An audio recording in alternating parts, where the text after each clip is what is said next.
أنا لست صوفيا أطوف بقبة، أنا لست ممن يدخل القبر مسجدي، ولست يهوديا ولست برافضي، والرافضي في الأصل كالمتهودي. أنا لست تكفيري ولست بخارجي، يرى مؤمنا بالله مرتد ملحدي. ما هو الفرق بين عذاب القبر وعذاب الآخرة؟ القبر ليس فيه عذاب لأنه لا عذاب إلا بعد حساب، والحساب هيبقى في الآخرة. Dans le Coran, il n'y a pas de verset qui mentionne l'expression Azab al-Qabr, châtiment de la tombe. Tous les versets qui sont utilisés pour démontrer l'existence du châtiment de la tombe sont des versets qui sont interprétés par les hommes. Pensez-vous sérieusement que notre religion, qui se veut être la religion de la sagesse, de la miséricorde, de l'amour, du pardon, eh bien une personne pourrait se voir châtiée dans sa tombe avant même d'être jugée par Dieu parce qu'elle aurait laissé des gouttes d'urine dans son caleçon? C'est sérieux ça? La réalité, c'est que ce genre de texte, ça alimente une psychologie catastrophique. On a des gens qui tombent dans de la bigoterie, qui focalisent sur des détails, des gens qui sont flippés, qui sont dans des peurs paralysantes, destructrices, et en plus qui vont associer ça à Dieu. Ça veut dire que du coup, ça pousse à avoir une représentation du divin qui est aux antipodes de ce que le Coran nous propose. والإيمان بعذاب القبر أو نعيمه، الإيمان بذلك حتم واجب لأنه متواتر في القرآن والسنة أدلته، يجب الإيمان بعذاب القبر ونعيمه. من جحده متعمدا فهو كافر، أما إن كان مقلدا أو متأولا فهذا ضال، هذا ضال. لكن من أنكره بعد العلم به متعمدا فهو كافر. الذي ينكر عذاب القبر كافر. يقول أيضا يوجد أناس لا يصدقون بعذاب القبر، وذلك لأنه لم يذكر في القرآن الكريم، فوجهونا جزاكم الله خيرا. عذاب القبر حق قد تواترت به النصوص عن النبي صلى الله عليه وسلم وأجمع عليه المسلمون، ودل عليه القرآن الكريم في قوله تعالى: النار يعرضون عليها غدوا وعشيا. هذا معناه في البرزخ، ويوم القيامة أدخلوا آل فرعون أشد العذاب. فقولها النار يعرضون عليها غدوا وعشيا هذا في البرزخ، نسأل الله العافية. فالمقصود أن من أنكر عذاب القبر يستتاب فإن تاب وإلا قتل كافرا، نسأل الله العافية. Donc, bismillah, alhamdulillah, wassalatu wassalamu ala rasulillah, wa ala alihi wa sahbihi ajma'in, amma ba'd. Donc aujourd'hui, Inch'Allah, comme j'ai dit, on va réfuter euh, Ismaël Mounir, qui, à la base, lui, déjà, il faisait partie avant des Ikhwan, des frères musulmans, mais qui s'est de plus en plus égaré jusqu'à devenir même détesté des Ikhwan, tellement il s'est égaré. Et maintenant, il est devenu, on ne sait plus trop, est-ce que c'est un coraniste, il se base que sur le Coran et pas la Sunna, ou alors, en réalité, sa religion, c'est tout simplement ce que lui dit sa raison. Sa propre raison, c'est ça sa religion. Comme on va voir, Inch'Allah. Donc, qu'est-ce qu'il nous dit ici? Donc, le titre, c'est Le châtiment de la tombe, mythe ou réalité. Donc, parmi les croyances des gens de l'islam, des gens de la Sunna, c'est qu'ils croient à la vie dans la tombe. D'accord? Et au châtiment de la tombe, si la personne mérite un châtiment, ou au délice de la tombe, si la personne mérite un délice. D'accord? Donc lui, voilà.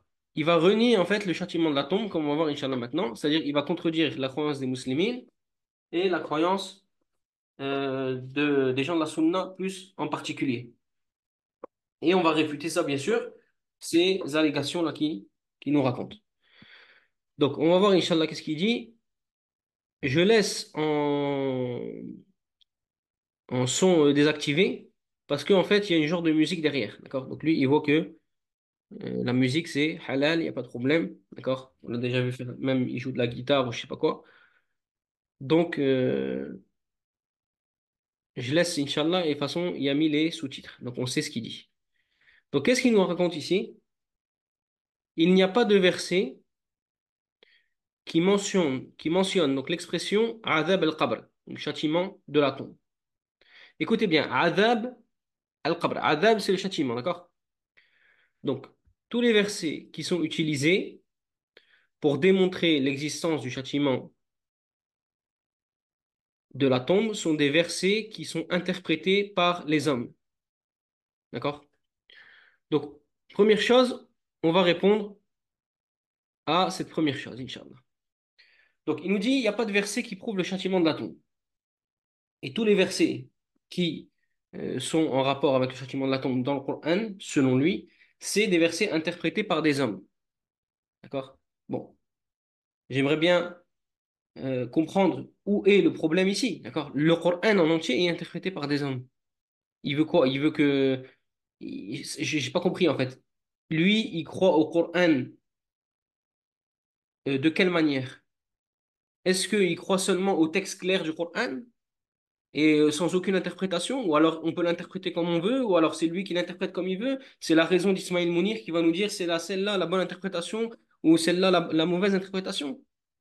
Donc, donc, il nous dit pas de verset qui prouve le châtiment de la tombe. On va voir, Inch'Allah. Donc, ici, Allah il dit dans le Coran, وَحَاقَ بِآلِ فِرْعَوْنَ سُوءُ الْعَذَابِ. Donc, alors que le pire châtiment cerna les gens de Pharaon.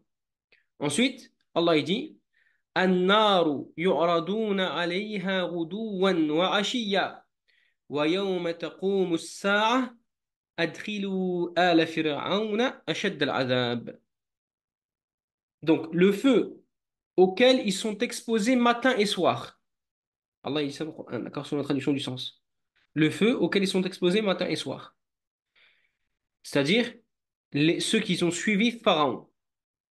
Et le jour où l'heure arrivera, donc le jour où le jugement, et le jour du jugement arrivera, il sera dit, faites entrer les gens de Pharaon au plus dur châtiment. D'accord. Comme ils ont dit les savants d'Islam, et on va voir Inch'Allah, mais ici c'est une preuve dans le Coran que le châtiment de la tombe existe. Comme ils ont dit beaucoup parmi les mufassirin. La preuve, c'est qu'il est connu que le feu, d'accord, ne leur est pas exposé matin et soir dans la vie d'ici-bas, à Pharaon. Pharaon, quand il était présent dans la vie d'ici-bas, le feu n'était pas présenté à lui matin et soir. D'accord? Ça, c'est connu. Et le jour où l'heure arrivera, d'accord, ils seront rentrés dans le plus dur châtiment. Donc, quand est-ce que le feu leur est présenté matin et soir? C'est pas dans cette vie d'ici-bas. Et dans la vie dernière, il sera dans le dur châtiment. Donc ici, il y a un endroit dans lequel il aurait exposé le feu matin et soir. Et c'est pas la vie d'ici-bas et c'est pas la vie dernière. Donc c'est quelle vie alors? Alors, ça, c'est ce qu'on appelle, parmi les preuves, as-sabr wa taqsim. C'est-à-dire, on prend la parole, ici le verset, et on catégorise les choses. C'est pas ça, c'est pas ça. Ça peut être que la troisième possibilité, donc une vie entre les deux vies, qui est al-hayat al-barzakhiyya, qui est la vie intermédiaire, qui est dans la tombe comme c'est connu. D'accord? Mais Ismaël Mounir renie cela. Et une des preuves de ça, même si lui, bien sûr, il ne croit pas au hadith, même si ce hadith-là, il est rapporté par Al-Bukhari et Muslim, lui, il n'y croit pas en ça. Euh, Selon Abdullah ibn Omar, radiyallahu anhu, que le prophète sallallahu alayhi wa sallam a dit Inna ahadakum, idha mata, urida alayhi maq'aduhu min al-ghadati wal-ashi. Le prophète sallallahu alayhi wa sallam il dit chacun d'entre vous, lorsqu'il meurt, on lui présente sa place qu'il aura matin et soir. In kana min ahli al-jannati famin ahli al-jannah wa in kana min ahli an-nari famin ahli an-nar. Donc s'il fait partie des gens du paradis, alors il fait partie des gens du paradis. S'il fait partie des gens du feu, alors il fait partie des gens du feu. Yuqal, et on lui dira hadha maq'aduka hatta yab'athaka Allahu yawm al-qiyamah. Donc ceci sera ton ta demeure jusqu'à ce qu'Allah te ressuscitera le jour du jugement. Puis ensuite, le prophète sallallahu alayhi wa sallam a lu le verset An-naru yu'raduna 'alayha ghuduwan wa 'ashiyya, le verset qu'on a lu tout à l'heure, c'est-à-dire leur sont exposés le feu matin et soir. Donc ici, comme il dit lui, c'est l'interprétation des hommes. D'accord? Première chose, c'est l'interprétation du prophète sallallahu alayhi wa sallam.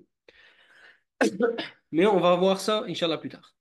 Ensuite, parmi les savants aussi, qui se sont argumentés, même s'il y a énormément de savants, d'accord, mais ici je vais citer un ancien parmi les savants, qui est un tabi'i, c'est-à-dire un des élèves des compagnons, qui est Muhammad ibn Ka'b al-Qurazi, le mufassir très connu, le savant du tafsir très connu. Il nous dit أن هذه الآية النار يعرضون عليها غدوا وعشيا تدل على عذاب القبر. Il nous dit, ce verset-là, qu'on a cité tout à l'heure, il prouve le châtiment de la tombe. لأن الله تعالى ميز عذاب الآخرة فقال ويوم تقوم الساعة أدخلوا آل فرعون أشد العذاب. Pourquoi? Parce que Allah ici, il a fait une distinction entre les deux châtiments. Il y a un châtiment où ils seront exposés matin et soir, et il y a le châtiment du jour du jugement. Lorsque Allah après a dit, et le jour où l'heure viendra, faites entrer les suiveurs de Pharaon dans le plus dur des châtiments. Donc ici, ça prouve bien que, comme il dit Mohammed ibn Ka'b al-Qurazi, comme on l'a expliqué juste avant, que ce verset prouve le châtiment de la tombe. Et Mohammed ibn Ka'b al-Qurazi, il a dit cela. Personne parmi les savants de la Sunna, personne parmi les mufassirs reconnus n'a reproché à Mohammed ibn Ka'b al-Qurazi cette parole. D'accord? Donc, ici, même si lui il nous dit ce sont que des hommes. D'accord? Première chose, est-ce que c'est de cette manière que on balaye les preuves qu'on a citées au-dessus? C'est-à-dire, on a cité un verset du Coran. On a expliqué comment la possibilité de comprendre ce verset. On a expliqué le hadith du prophète sallallahu alayhi wa sallam. On a rapporté la parole de Mohammed ibn Ka'b al-Qurazi et autres parmi les savants qui ont interprété ce verset de cette manière. Est-ce que maintenant le débat sur des sujets, on le balaye comme ça d'un revers de main, comme ils disent, ce ne sont que des hommes qui l'ont interprété et voilà, c'est tout. Subhanallah, ramène-nous des preuves, ramène-nous quelque chose. D'accord? C'est quoi ça? Ce sont que des hommes. Et alors, tu veux que ce soit qui interprète le Coran? Tu veux que ce soit les anges? Tu veux que ce soit les djinns? Tu veux que ce soit qui? Subhanallah. D'accord. Et lui, d'ailleurs, lui, j'ai envie de dire, toi, t'es pas un homme? Et lui aussi, c'est un homme, subhanallah. Donc, est-ce qu'on doit accepter absolument ce que lui, il dit? Donc, nous, on peut lui dire la même chose que lui dit. Mais toi aussi, tu es un homme. Donc, je suis désolé, mais j'accepte pas ta façon de voir. D'accord? Donc, ici, nous, on se base sur des preuves. Nous, on ramène des preuves solides. D'accord? On ne peut pas balayer comme ça les trucs en disant c'est un homme, et puis voilà, c'est tout. Et alors? D'accord? C'est n'importe quoi. Ça veut dire quoi? Ça voudrait dire le Coran est descendu et on peut pas le comprendre. D'accord? Et comment le comprendre? On peut le comprendre comme on veut. Non. Allah lui-même nous a demandé de suivre une façon pour comprendre sa parole. D'accord? Et il a dit qu'on doit suivre le bayan, c'est-à-dire l'éclaircissement du prophète sallallahu alayhi wa sallam lui-même. Comme Allah dit dans le Coran, وَأَنزَلْنَا إِلَيْكَ الذِّكْرَ لِتُبَيِّنَ لِلنَّاسِ مَا نُزِّلَ إِلَيْهِمْ. Comme Allah dit dans le Coran, et on a fait descendre sur toi le rappel, afin que tu montres aux gens, tu éclaircis aux gens ce qu'on a fait descendre sur eux. Donc le prophète sallallahu alayhi wa sallam, c'est lui qui montre aux gens et qui éclaircit aux gens le Coran, que les gens ils ont besoin de comprendre. D'accord? Pareil, Allah, qu'est-ce qu'il dit dans le Coran? وَمَا يُشَاقِقِ الرَّسُولِ مِنْ بَعْدِ مَا تَبَيَّنَ لَهُ الْهُدَى وَيَتَّبِعْ غَيْرَ سَبِيلِ الْمُؤْمِنِينَ نُوَلِّهِ مَا تَوَلَّى وَنُصْلِهِ جَهَنَّمَ وَسَاءَتْ مَصِيرًا. Donc, celui qui diverge, وَمَا يُشَاقِقِ الرَّسُولِ, qui diverge du messager, après que la preuve lui est parvenue, alhamdoulilah, comme on a essayé de donner maintenant, et qui suit une autre voie que la voie des croyants, qui suit une autre voie que la voie des croyants. Ici, les compagnons, les tabi'oun, les élèves des compagnons, c'est eux qui nous ont expliqué le Coran. Allah lui-même dans le Coran nous a demandé de suivre la voie des croyants. Les premiers croyants, c'est qui? C'est les compagnons. Ensuite, leurs élèves. Allah dit dans le Coran aussi, وَالسَّابِقُونَ الْأَوَّلُونَ مِنَ الْمُهَاجِرِينَ وَالْأَنصَارِ وَالَّذِينَ اتَّبَعُوهُمْ بِإِحْسَانٍ radiyallahu anhum wa radu anhu. Allah il nous dit aussi dans le Coran que il agrée, pour résumer ici le verset, c'est-à-dire les tout premiers parmi les muhajirin, ceux qui ont émigré, et les ansar, ceux qui étaient à Médine, parmi les compagnons. وَالَّذِينَ اتَّبَعُوهُمْ بِإِحْسَانٍ et ceux qui les ont suivis avec bienfaisance. Les premiers à avoir le suivi avec bienfaisance, les compagnons, c'est qui? C'est les tabi'in, c'est leurs propres élèves. Eux, radiyallahu anhum wa radu an. Allah les agrée. Allah agrée ces gens-là. Donc on ne peut pas dire c'est des hommes, c'est que des hommes. Non, Allah il nous a ordonné de suivre justement ces hommes. Et il ne nous a pas ordonné de suivre la raison d'Ismaïl Mounir influencée par les idéologies occidentales. Donc, ici, lui, en fait, il veut qu'on fasse prédevancer sa propre compréhension à lui, Ismaïl Mounir, et bien sûr la compréhension de ceux en réalité, parce que lui, en réalité, c'est juste une marionnette. D'accord? Il ne faut pas croire que c'est quelqu'un qui a un truc. Non. Il a lu des livres des égarés, que ce soit des gens qui s'attachent à l'islam, par exemple les Mu'tazila, etc., ou alors, ou les Mu'tazila, ou les Rawafid, les Shi'a, les chiites, etc. Ou alors, il a suivi des idéologies occidentales et il a lu des livres comme par exemple ceux des Mustashriqin, des orientalistes, etc., qui mettent leur poison dans ces livres-là, d'accord? Et après, il vient, il fait son intelligent. Il n'y a aucun verset dans le Coran qui prouve cela. C'est juste l'interprétation des hommes. D'accord? Juste, subhanallah, c'est quoi cet argument? Ah, ça vaut rien, ça. C'est quoi cet argument-là? Mais comme Allah dit dans le Coran, وإذا قيل لهم لا تفسدوا في الأرض قالوا إنما نحن مصلحون ألا إنهم هم المفسدون ولكن لا يشعرون. Comme Allah dit dans le Coran. Et lorsqu'on leur dit arrêtez de causer la corruption sur la terre, ils disent non, nous on réforme. Ils disent quoi? Nous on réforme. En réalité, comme Allah dit, en réalité, ce sont les corrupteurs, mais ils ne savent pas. ولكن لا يشعرون, c'est-à-dire ils ne s'en rendent pas compte. وإذا قيل لهم آمنوا كما آمن الناس قالوا أنؤمن كما آمن السفهاء ألا إنهم هم السفهاء ولكن لا يعلمون. Et Allah, pareil, juste après le verset. Et lorsqu'on leur dit, croyez, آمنوا, croyez, comme on cru qui, كما آمن عفوا آمنوا كما آمن الناس. C'est-à-dire, croyez comme les gens ont cru. C'est-à-dire, croyez comme les compagnons ont cru, subhanallah. Qu'est-ce qu'ils ont cru, les compagnons? Ils ont cru en des choses. Parmi ça, le châtiment de la tombe. Qu'est-ce qu'ils disent? Regardez ce qu'ils disent. Comme lui, il va dire après, et en réalité, c'est ce qu'il dit maintenant. Anu'minu kama amana as-sufaha. Est-ce qu'on va croire comme ils ont cru les faibles d'esprit? D'accord? Eux, ils nous prennent pour des faibles d'esprit. Vous êtes des faibles d'esprit, comment ça? C'est pas possible, un châtiment de la tombe, d'accord? Après, on va voir ces arguments faibles, mais on va voir quand même. D'accord? Ala innahum humus sufaha, walakin la ya'lamun. Mais en réalité, comme Allah dit, en réalité, c'est eux les faibles d'esprit, mais ils ne le savent pas. Bref, on continue, Inch'Allah, dans sa parole. Donc il me dit, pensez-vous sérieusement que notre religion, qui se veut être la religion de la sagesse, de la miséricorde, de l'amour, du pardon, eh bien, une personne pourrait se voir châtiée dans sa tombe avant même d'être jugée par Dieu. Parce que, on va voir, Inch'Allah, après. Donc, euh, qu'est-ce qu'il nous dit ici? D'accord? C'est quoi son argument? C'est la religion de la sagesse, la religion de l'amour, la religion de la miséricorde, la religion du pardon, etc., etc. Première chose, on nous dit, oui, c'est la religion de la sagesse. Mais nous, en tant qu'êtres humains, on ne peut pas comprendre totalement la sagesse d'Allah. Allah, dans certains jugements, il nous a montré sa sagesse. Il nous a montré que ce jugement-là, ah, c'est fait pour ça, c'est fait pour ça, c'est pour ça. Et justement, afin qu'on on sache, nous, en tant qu'être humain, que Allah, avec sa sagesse parfaite, il légifère des choses avec une bonne raison. D'accord? Mais ça ne veut pas dire que nous, notre raison créée et faible, on va comprendre les jugements d'Allah et on va comprendre toutes les sagesses qu'Allah a dans ses jugements. D'accord? Et certains jugements, ils sont faits justement pour tester les gens.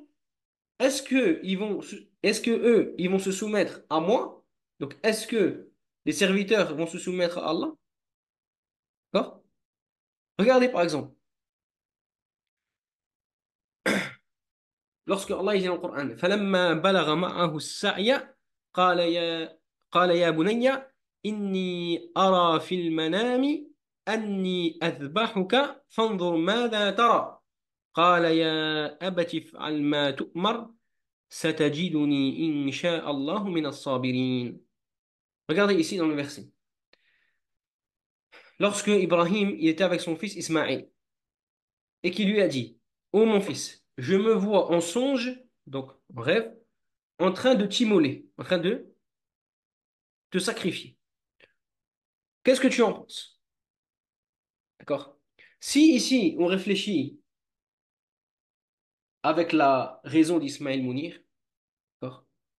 Qu'est-ce qu'on dit? On dit, mais comment ça? Une religion de miséricorde, d'amour, de paix, de ordonne de tuer de tuer son propre fils, de tuer à Ibrahim son propre fils. D'accord? Imagine Ibrahim, il commence à réfléchir comme Ismaël Mounir. D'accord? Imagine Ismaïl ibn Ibrahim, alayhi salam, il commence à réfléchir comme Ismaïl Mounir l'égaré. Hein? Il commence à dire, comment ça, c'est une religion de miséricorde, de pardon, comment ça, Allah il te ordonne de me sacrifier. Non. Regardez qu'est-ce qu'a dit Ismaïl. Oh mon cher père, fais ce qui t'est commandé. Fais ce qui t'est commandé. Subhanallah, regardez ici comment ils se sont soumis à, à l'ordre d'Allah. Et ils n'ont pas commencé à réfléchir comme Ismaïl Mounir. On n'a pas compris la truc, donc ça veut dire que non. Et ensuite, qu'est-ce qu'il dit Ismaïl? Tu me trouveras, Inch'Allah, du nombre des endurants. D'accord? Bien sûr, après on connaît l'histoire. Lorsque Ibrahim, donc après, ils se sont soumis à l'ordre d'Allah. فَلَمَّا أَسْلَمَا. D'accord? Lorsqu'ils se sont soumis à l'ordre d'Allah, après Allah, il a appelé Ibrahim et il lui a dit قَدْ صَدَّقْتَ الرُّؤْيَا إِنَّا كَذَلِكَ نَجْزِي الْمُحْسِنِينَ. Tu as confirmé la vision. C'est ainsi que nous récompensons les bienfaisants. Et après, on sait très bien que c'est à partir de ce moment-là que il y a eu la sunna de sacrifier donc une bête pour le Eid. D'accord, avec les conditions, etc. Mais on ne rentre pas dans cette question. Pour le Eid, que, alhamdulillah, c'est bientôt. Donc, inna hadha lahu al-bala'u al-mubin. Regardez ici ce qu'Allah y a dit après. C'était là, certes, l'épreuve manifeste. Voilà, c'est une épreuve. D'accord? On t'a pas demandé de tout comprendre. On t'a pas demandé de tout comprendre. Justement, c'est une épreuve pour voir est-ce que vous, en tant que croyant, vous allez vous soumettre. D'accord? Et ensuite, à la fin, Allah il dit Salamun ala Ibrahim, paix sur Ibrahim, كذلك نجزي المحسنين إنه من عبادنا المؤمنين. Donc, paix sur Ibrahim. Ainsi, récompensons-nous les bienfaisants. Donc, il était bienfaisant ici, Ibrahim, en faisant ça. Innahu min ibadina al-mu'minin. Il faisait partie de nos serviteurs croyants. D'accord? Croyants qui se soumet à l'ordre d'Allah. Donc, oui, c'est une religion de sagesse. On est d'accord? Mais ça ne veut pas dire que tu dois tout comprendre et que parfois, justement, il y a des épreuves. Donc, ensuite, il nous dit religion d'amour. D'accord? Religion d'amour. Ça, c'est encore une fois une vision, voilà, limite chrétienne, d'accord? Ou de certains, en tout cas chrétiens, de la religion d'islam. Non, c'est pas qu'une religion d'amour. C'est une religion d'amour, d'accord? On aime le bien, mais on déteste le mal, d'accord? On va pas aimer le mal.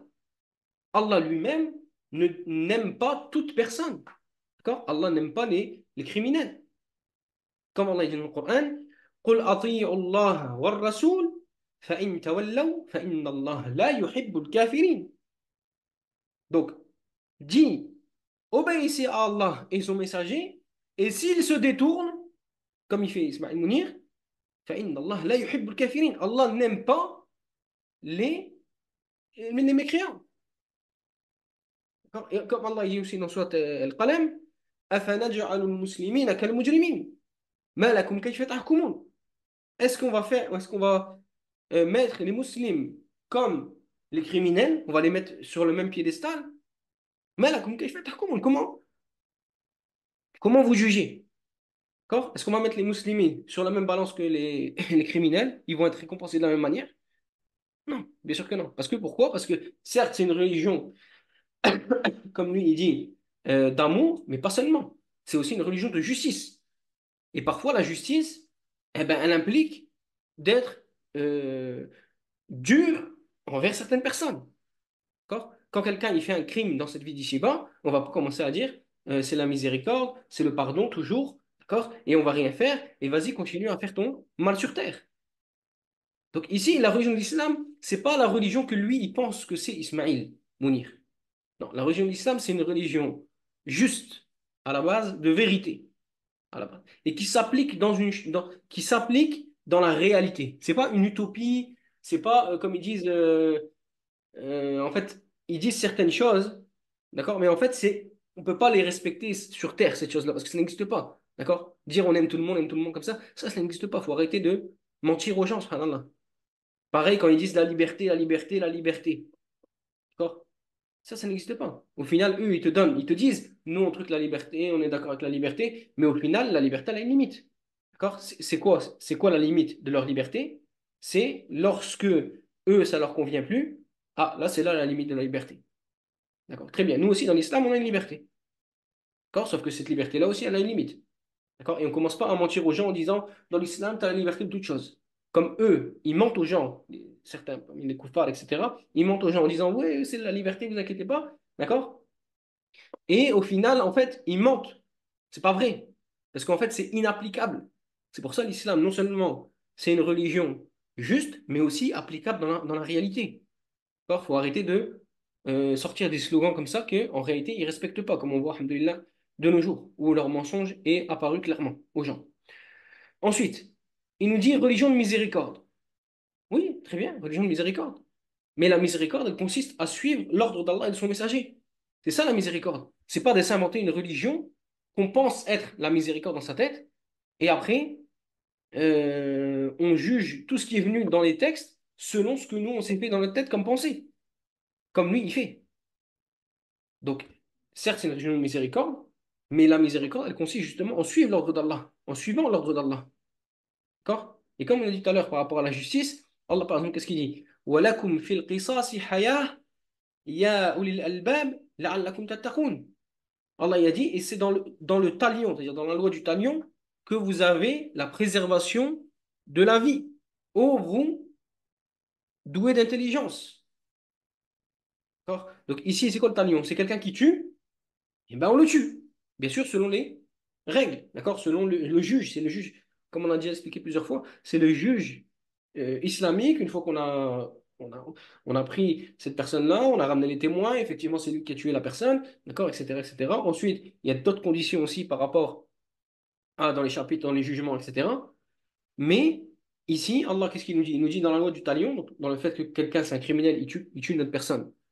Eh bien, dans la religion islamique, selon les conditions, etc. Après, il y a plein de choses à dire dans cette question. En réalité, c'est pas si simple. Mais parmi les jugements, c'est que cette personne-là peut être tuée aussi. D'accord? Et ça, c'est la loi du talion. Alors, vie pour vie. T'as tué, on te tue. Et dans ça, il y a une préservation de la vie. C'est-à-dire, dans le fait de tuer une personne qui a commis un crime, ce crime-là de tuer, il y a la préservation de la vie. Si on commence à réfléchir comme Ismaël Mounir, comment ça on va tuer quelqu'un? C'est la miséricorde. D'accord? Oui, mais si tu ne le tues pas, cette personne-là qui a tué, d'accord, après, il va continuer. Comme on le voit de nos jours, dans les pays ou soi-disant les pays des droits de l'homme ou je ne sais pas quoi, qui n'appliquent pas justement cette sentence et on voit que ben, le crime et le meurtre est propagé dans leur société. Contrairement aux pays où on applique cette chose-là, le meurtre n'est pas propagé. Ça prouve que dedans, justement, dans le fait de tuer cette personne-là, eh ben, il y a une vie dedans, il y a la préservation de la vie. Mais ne peut comprendre ça qui? Comme Allah a dit, il y a ulil albab. Au vous, les doués d'intelligence. Mais comme Ismaïl Mounir et ceux qui réfléchissent comme lui, ils ne sont pas doués d'intelligence, ou plutôt Allah leur a mis un voile devant dans leur cœur de fait qu'ils ne peuvent plus comprendre rien du tout, d'accord? Et ils comprennent tout selon ce que eux, ils se sont mis comme poison, comme égarement dans le cœur, alors ils ne comprennent pas ce genre de choses. Après, qu'est-ce qu'il a dit aussi là, Ismaël Mounir, là, parmi ses ambiguïtés? Il a dit comment quelqu'un peut être châtié dans sa tombe avant même d'être jugé par Allah. D'accord. Quelqu'un donc châtié dans sa tombe avant même d'être jugé par Allah, pour lui, c'est impossible. Mais est-ce que lui, Ismaël Mounir, d'accord, qui prétend suivre le Coran, on est d'accord, euh, il n'y a jamais vu dans le Coran qu'il peut y avoir des châtiments même avant le jugement. Donc il y a des châtiments avant le jugement même. Et il y a des punitions avant le jugement. Comme on va démontrer, Inch'Allah. De manière très simple. Donc est-ce que lui, en fait, Ismaël Mounir, c'est quoi? C'est la personne, elle ne peut pas être châtiée avant d'être jugée. C'est impossible, c'est impossible. D'accord? Donc soit cet homme-là, il ne croit pas au Coran, parce que le Coran c'est rempli de ça, comme on va voir, Inch'Allah. Ou soit, il ne connaît pas le Coran. Et dans ce cas-là, il faut qu'il se taise. Il faut qu'il arrête de parler sur le Coran sans science. En disant, il n'existe pas de verset, il n'existe pas de verset. Qu'est-ce que tu en sais qu'il n'existe pas de verset? Déjà, première chose, tu ne connais pas le Coran. La preuve de ça, c'est quoi? Par exemple, on va prendre un exemple, mais c'est rempli, d'accord? On va voir. On va prendre Surat al-Qamar, par exemple. À partir du verset 9, d'accord? Jusque presque la fin de la sourate. On va lire, Inch'Allah, petit à petit. Allah il dit كذبت قبلهم قوم نوح فكذبوا عبدنا وقالوا مجنون وازدجر فدعا ربه أني مغلوب فانتصر ففتحنا أبواب السماء بماء منهمر وفجرنا الأرض عيونا فالتقى الماء على أمر قد قدر وحملناه على ذات ألواح ودسر تجري بأعيننا جزاء لمن كان كفر ولقد تركناها آية فهل من مدكر فكيف كان عذابي ونذر ولقد يسرنا القرآن للذكر فهل من مدكر. Ici, par exemple, le peuple de Noé, Allah il nous dit, sur la traduction du sens, avant eux, donc, le peuple de Noé avait crié au mensonge. Ils traitèrent notre serviteur de menteur et dirent c'est un possédé. D'accord? Et il fut repoussé. Nuh, alayhi salam. Donc le peuple de Nuh, ici, ils ont démenti Nuh. Il invoqua donc son Seigneur, moi, je suis vaincu, fais triompher ta cause. Nous ouvrîmes alors les portes du ciel à une eau torrentielle et fîmes jaillir la terre en source. Les eaux se rencontrèrent d'après un ordre qui était déjà décrété dans une chose faite. Et nous le portâmes sur un objet fait de planches et de clous, c'est-à-dire l'arche, voguant sous nos yeux, récompense pour celui qu'on avait renié, c'est-à-dire Nuh, alayhi salam. Et nous la laissâmes comme un signe d'avertissement. Y a-t-il quelqu'un pour réfléchir? Après, Allah, regardez ce qu'il dit. Comment furent mon châtiment et mes avertissements? C'est-à-dire ici, Allah y a châtié le peuple de Nuh en envoyant la pluie, le déluge, comme c'est connu. D'accord? Est-ce que ils ont été jugés par Allah le jour du jugement, etc., etc. Non. Pourtant, ils ont reçu un châtiment dans cette vie d'ici-bas. Donc lui, sa façon de voir, c'est impossible qu'il soit châtié dans la tombe parce qu'il n'a pas encore été jugé. Mais il faut qu'ils lisent le Coran, parce qu'il y a des gens, ils n'ont pas encore été jugés, ils ont été châtiés même dans cette vie d'ici-bas, avant même la tombe. Donc je vois pas qu'est-ce qu'il vient nous dire ici. Ensuite, pareil, juste après, Allah nous dit كذبت عاد فكيف كان عذابي ونذر. C'est-à-dire, le peuple de Ad, ils ont aussi démenti, et Allah, pareil, il dit la même chose. Comment furent mon châtiment et mes avertissements? Eux aussi, ils ont reçu un châtiment et un avertissement. D'accord? Inna arsalna alayhim rihan sarsaran fi yawmi nahsin mustamir. C'est quoi? C'est nous avons envoyé contre eux un vent violent et glacial en un jour néfaste et interminable. Ensuite, il a arraché les gens comme des souches de palmiers déracinées. Donc, ala kulli hal, ici, pour résumer, la question, c'est qu'il y a des gens et les peuples, des messagers, qui ont été châtiés, même dans cette vie d'ici-bas, avant même d'être jugés. Donc, est-ce que lui, selon sa pensée là, et sa façon, est-ce qu'il va renier maintenant ces versets-là du Coran, ou alors il va se remettre en question et il va commencer à dire, il faut que j'arrête de parler sans science et interpréter le Coran comme moi je veux, et revenir au tafsir des salaf, à l'interprétation des compagnons et des tabi'in et ceux qui les ont suivis. Et au tafsir des gens de la Sunna. Et je vais arrêter de suivre les égarés parmi les Mu'tazila, etc. À la connaître. Donc voilà ce qu'il dit Ismaël Mounir. Donc lui, il nous dit quoi? Comme on a vu, pas possible, d'accord? Que il soit châtié dans la tombe, que quelqu'un soit châtié dans la tombe. Pourquoi? Alors, regardez bien ici, parce qu'elle aurait laissé des gouttes d'urine dans son caleçon. C'est sérieux ça? D'accord? Comme ça, il dit. Pourquoi il a rapporté ça? Parce qu'en fait, dans les hadiths, comme c'est rapporté dans les hadiths, que Ammatu adab al-qabr min al-bawl, c'est-à-dire la majorité de ceux qui sont châtiés dans leur tombe, c'est par rapport justement au fait que les gens ne se préservent pas de l'urine. D'accord? Donc lui, voilà, comme ça il réfléchit, c'est pas possible, d'accord? On peut pas châtier quelqu'un dans la tombe parce que en fait, il s'est pas purifié de l'urine. D'accord? Donc ici, encore une fois, Ismaël Mounir, qu'est-ce qu'il essaie de faire? Donc il prend en raillerie les hadiths, il amoindrit les péchés, d'accord? Que Allah, c'est lui qui décide qu'est-ce qui est un péché, qu'est-ce qui est grave pour lui, etc. D'accord? C'est pas la raison d'Ismaël Mounir qui nous dit ce péché est grave, ce péché est pas grave. Non, c'est Allah qui décide dans le Coran, la sunna du prophète sallallahu alayhi wa sallam. D'accord? Donc, Allah, par exemple, il dit dans le Coran, وَتَحْسَبُونَهُ هَيِّنًا وَهُوَ عِنْدَ اللَّهِ عَظِيمٌ. D'accord? Ici, à kulli hal, Allah, qu'est-ce qu'il dit dans le Coran en parlant d'une histoire, c'est par rapport à Aïcha, radiyallahu anha, etc. Et ici, Allah, il dit, c'est-à-dire, quand vous colportiez la nouvelle avec vos langues et disiez de vos bouches ce dont vous n'avez aucun savoir. D'accord? Mais ce qui m'importe, plutôt l'endroit pour prouver ici la fausseté de ce qu'il dit Ismaël Mounir, c'est la suite maintenant. Quand Allah dit, sur la traduction du sens, et vous le comptiez comme insignifiant, alors qu'auprès d'Allah, cela est énorme. C'est-à-dire la même chose que lui, il fait. D'accord? C'est pas grave. L'urine dans le caleçon, comme il dit. C'est pas très grave. Pourquoi quelqu'un va être châtié? C'est sérieux, ça, comme il dit. C'est sérieux. D'accord? Nous, on lui dit la même chose. Et tu penses que ça, c'est insignifiant, alors que c'est auprès d'Allah quelque chose d'énorme.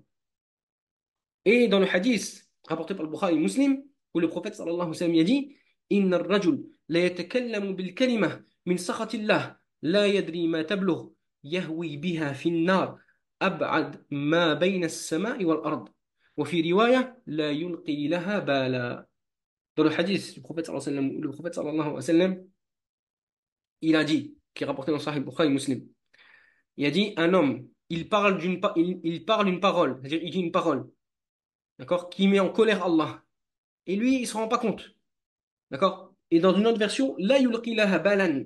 C'est-à-dire, comme si c'est pas grave, d'accord? C'est pas une chose grave. Et pourtant, ces choses-là, elle le fait tomber dans l'enfer d'une distance, ou plutôt d'une profondeur, de la distance qu'il y a entre le ciel et la terre. Donc ici, encore une fois, ce hadith prouve quoi? Que c'est Allah qui décide qu'est-ce qui est un péché un grand péché pour lui ou pas. D'accord? C'est pas la raison d'Ismaël Mounir. C'est pas la raison de je ne sais qui. Et subhanallah, dans le hadith même du prophète sallallahu alayhi wa sallam concernant le châtiment de la tombe par rapport à l'urine, il y a une preuve. On dirait subhanallah, c'est le prophète sallallahu alayhi wa sallam qui répond à Ismaël Mounir. Ajib. Comme si c'était une réponse directe du prophète sallallahu alayhi wa sallam contre Ismaël Mounir, qui s'est rapporté aussi dans Bukhari Muslim le hadith. Ou Abdullah ibn Abbas, radiyallahu anhu. Il nous dit, Mar Rasulullah sallallahu alayhi wa sallam bi qabrayn. Le prophète sallallahu alayhi wa sallam il passait devant deux tombes. Et qu'est-ce qu'il a dit?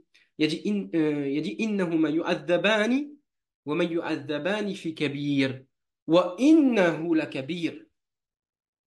Kana ahaduhuma la yastatiru min al-bawl ou alors la yastanzihu min al-bawl selon les versions du hadith. Donc dans ce hadith là, le prophète Abdullah ibn Abbas radiyallahu anhu, il nous dit le prophète sallallahu alayhi wa sallam est passé devant deux tombes. Deux tombes. Et il a dit, ces deux-là sont châtiés. D'accord? Et regarde ce qu'il a dit. Ma yu'adhabani fi kabir. C'est-à-dire, ils sont pas châtiés pour une grosse, c'est-à-dire pour une grande chose. C'est-à-dire, comme ils ont dit certains parmi les tafsir, les explications du hadith, c'est-à-dire, la yu'adhabani fi amrin kabirin fi nadarikum. C'est-à-dire, ils sont pas châtiés pour une chose grave selon vous. Et le prophète sallallahu alayhi wa sallam, qu'est-ce qu'il dit? Wa innahu lakabir. Juste après, il a dit, mais c'est une chose grave. D'accord? Wa in kana huwa fil haqiqati kabiran 'inda Allah ta'ala. Dans le sens où c'est une chose grave auprès d'Allah. Comme dans le verset qu'on a cité. Pareil ici, on va citer encore une chose, c'est l'histoire, en résumé, Inch'Allah, l'histoire de Adam, alayhi salam, lorsqu'il était dans le paradis, d'accord, avec son épouse, et que le prophète, Allah, il a interdit à Adam et à son épouse de manger d'un arbre, d'accord, de manger d'un arbre. Iblis, d'accord, qui leur a enjolivé le fait de manger de cet arbre-là, d'accord, comme il est en train de faire Ismaël Mounir en fait ici, il est en train d'enjoliver aux gens les péchés, d'accord, c'est pas grave, c'est pas très grave, d'accord, en fait il suit la sunna de Iblis. Au lieu de suivre la sunna du prophète sallallahu alayhi wa sallam, il suit la sunna de Iblis, Ismaël Mounir. Donc, qu'est-ce qu'il dit Iblis? D'accord? Il leur a dit, comme c'est rapporté dans le Coran, ô Adam, c'est-à-dire, je vais t'indiquer l'arbre de l'éternité, etc., comme c'est rapporté dans l'histoire. Donc, après Adam, alayhi salam, donc, et Hawa, d'accord? Les deux, ils ont mangé de cet arbre-là, d'accord? Qu'est-ce qu'il a dit Allah après à la fin du verset? وَعَصَى آدَمُ رَبَّهُ فَغَوَى. Adam a désobéi à son Seigneur et il s'est égaré. Regardez, subhanallah. Ou alors c'est-à-dire, il a fait un péché. D'accord? Selon Ismaël Mounir, selon sa façon de penser, qu'est-ce qu'il va nous dire? Il va dire, ben, c'est pas grave, il a mangé un fruit d'un arbre. D'accord? C'est où le problème? Un fruit d'un arbre et comme ça tu t'égares. Un fruit d'un arbre, et c'est quoi? C'est pas la religion de miséricorde, d'amour, de paix, comme il va dire. D'accord? Et pour ce seul péché-là, Allah y a fait sortir Adam du paradis. D'accord? Si on réfléchit comme lui, ben ça veut dire que c'est pas possible, c'est pas acceptable. Donc, est-ce qu'il va renier le Coran, cette personne? D'accord? Et est-ce qu'il va suivre la sunna d'Iblis jusqu'au bout? En ayant de l'orgueil et en reniant le Coran?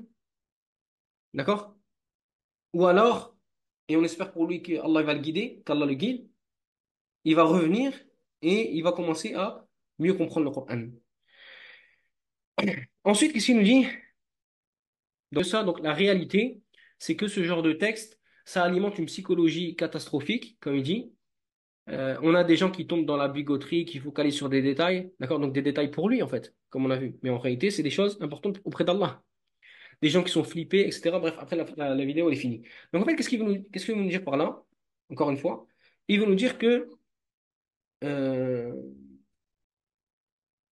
les gens, en fait, voilà, ils vont commencer à prêter des attentions sur des détails, d'accord? Ils vont faire attention à l'urine, attention, non, faut pas, d'accord? Encore une fois, ici, qu'est-ce qu'on dit? Nous, on dit, d'accord, pardon, déjà, première chose, c'est que, où est, je comprends pas, où est la maladie psychologique, ou comme il dit lui, dans le fait de nettoyer de l'urine? Yani, je n'ai pas compris.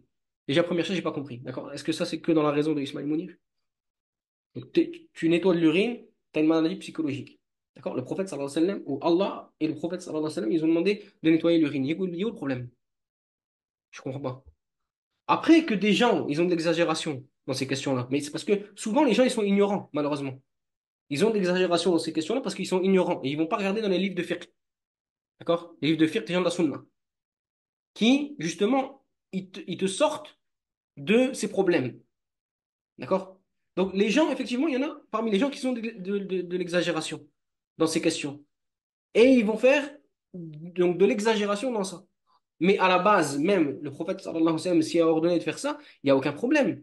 D'accord? C'est comme si, par exemple, je te dis, manger du sucre, d'accord, c'est permis.